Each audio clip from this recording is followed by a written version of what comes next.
royal finances are always hard to get under the skin of.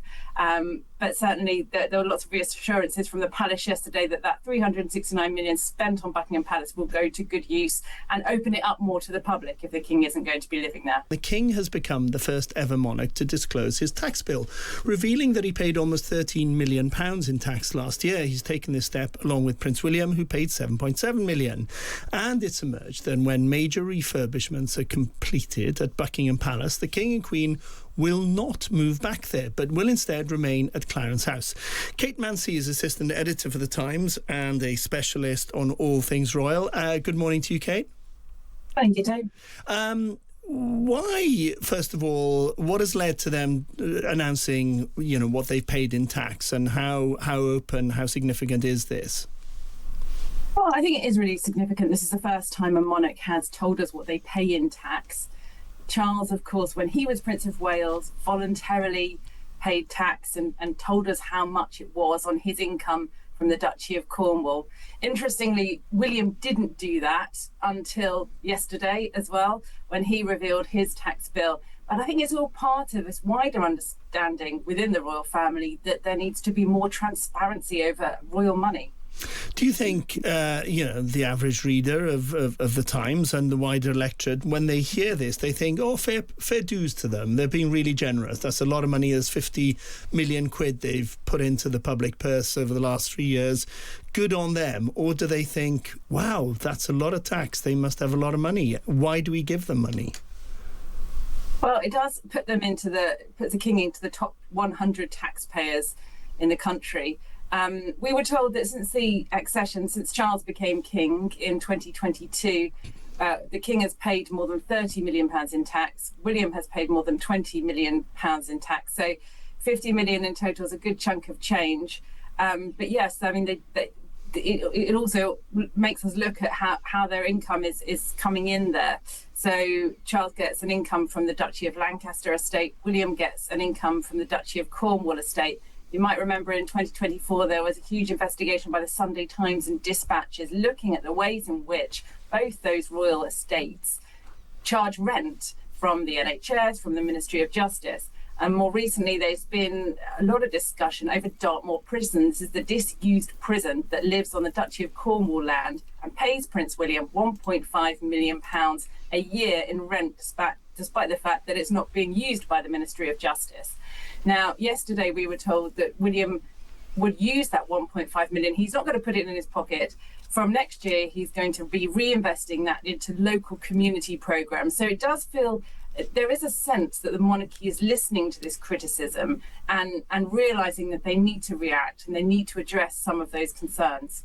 That feels, I'm not knocking it. It feels like a significant change, if you like. But we're talking elsewhere in the programme today about letting prisoners out early because the prison system is so over. Surely that 1.5 million should go back into the kitty in the Ministry of Justice to fund more prison spaces elsewhere, not for Prince William to use, no doubt, for vaguely beneficial means, but essentially for his own PR as well.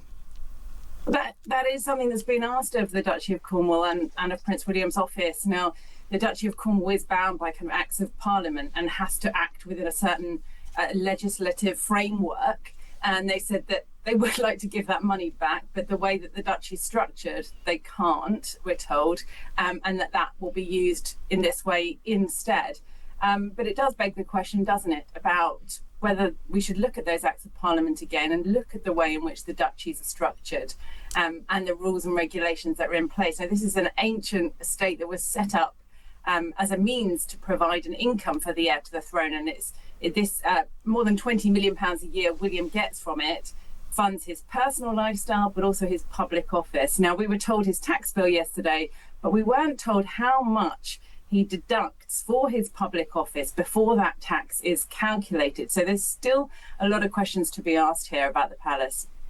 And what is given with one hand is taken from the other. So we also learn that the taxpayer contribution to the royal family is set to double by the end of 3 years to 100 million.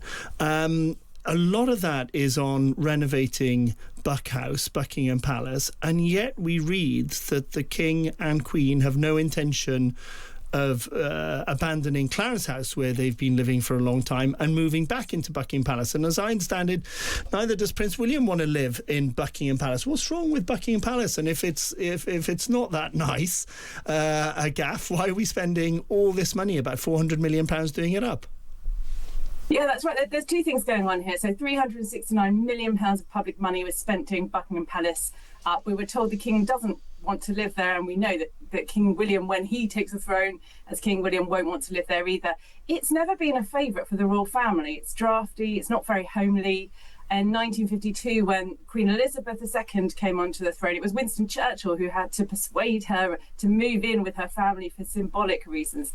It's never been a favourite, but the King and his team are saying it will still be used as offices. It will still be very much the kind of monarchy HQ, they call it, and the King will have the occasional sleepover there. But in terms of the money going up, it's interesting to point out that this doubling of the money that will go to fund the core work of the royal family is doubling in the space of 3 years. Now that is separate to the £360 million fund for Buckingham Palace, if you like. And interestingly, that came out yesterday, that there's been a kind of a new calculation of how royal finances will be struck. It's linked to the profits of the Crown Estate, in that it's calculated as a proportion of the profits of the Crown Estate, which is a kind of means of giving the royal family a figure, if you like, of public money from the Exchequer. So there's lots of different things going on here. Royal finances are always hard to get under the skin of. But certainly there were lots of reassurances from the palace yesterday that £369 million spent on Buckingham Palace will go to good use and open it up more to the public if the King isn't going to be living there.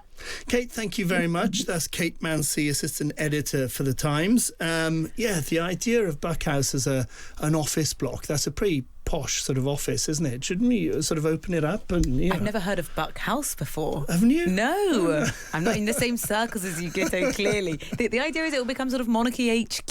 Yeah. But the charm of it, surely, and the draw for all the tourists is that when you go and visit, that you think that's where they live. Yes. Yeah, otherwise it's just another drafty building in central London. It's sort of... We've had a few messages in. Lloyd says, if the royals don't use Buckingham Palace, why not move Parliament there whilst Parliament's being refurbished? Mm-hmm. It's not an absolutely terrible idea. Can I also say thank you to Alec, who has helped me. He said, it is 3 weeks today until Andy Burnham is likely to be appointed Prime Minister, not 4 weeks, which of course you are completely correct about. Thank you very much for that. If you were advising the royal family in their in your press capacity, Guto, would you say stay put at Buckingham Palace? I don't know. I think in the end they are people and they've got to sort of do what happens. What I do think, once you start opening up the finances, you're opening Pandora's box, and each revelation begs more questions. And I see that the monarchy kind of works in practice, but in theory it's an odd system. And the more you draw attention to the contradictions there, you give with one hand, take with the other, the more you kind of drag them into the world that the rest of us live in. And maybe if they're dragged sufficiently into that world, we won't want them as much. I think it's the right thing to do to be more transparent, but it also is high risk over time.